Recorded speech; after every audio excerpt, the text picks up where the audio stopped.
So my name is Eric Stoker and I'm from Western Utah and I'm a self-advocate for people with disabilities.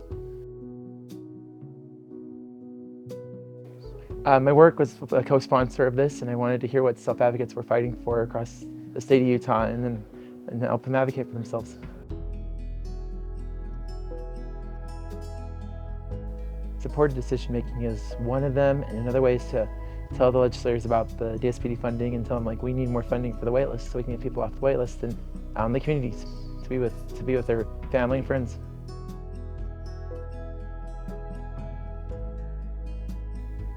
Talking to them or emailing them or meet with them probably when they have their break and stuff from voting on bills.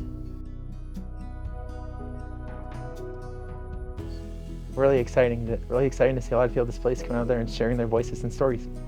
My name is Robert Jones. I'm from American Fork, Utah. So I came here because I felt that it is my duty and my responsibility to help advocate for and be a voice to those who need a voice. I currently have a friend who is facing a situation that where her voice has been restricted and taken away from her.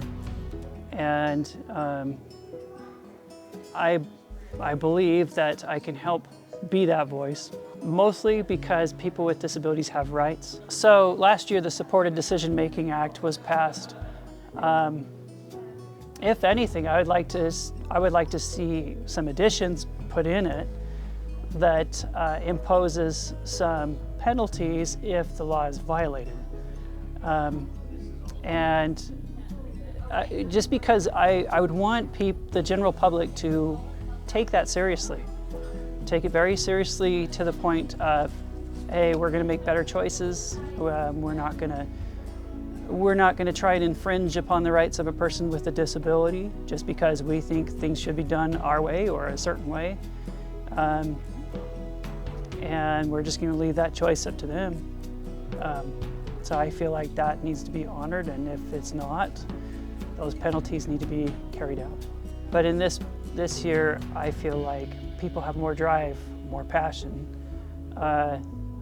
The strength and power of voice becomes more and more eloquent and more empowered every year. It's nice to see that people with different kinds of abilities, different unique areas in their lives, whether that means disability or not, come together and raise their voices and say, and be a voice for themselves instead of staying silent.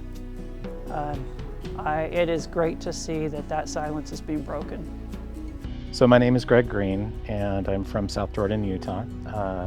I am a caregiver and a parent of 3 children, 2 with disabilities.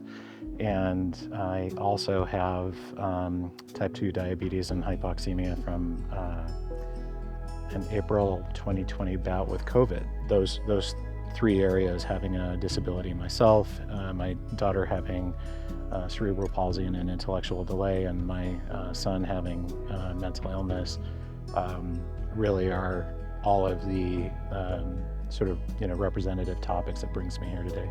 The concerns that I see this year are primarily about funding, but I would also say that simple things like transportation are issues for adverse communities. I'd also like to see some discussion about improving the proposal for the homeless camps, because I am seriously concerned about any involuntary commitment and decisions being made that basically take people out of a community and institutionalize them. I think that legislation around accessibility, about capital expenditures and creating line items that essentially guarantee diverse views are part of what we want to build towards, and I'm excited about being able to do that. But we need people who are willing to stand up, and we need brave individuals who may be scared by the process or the size of change, but who are willing to go in there and dig in.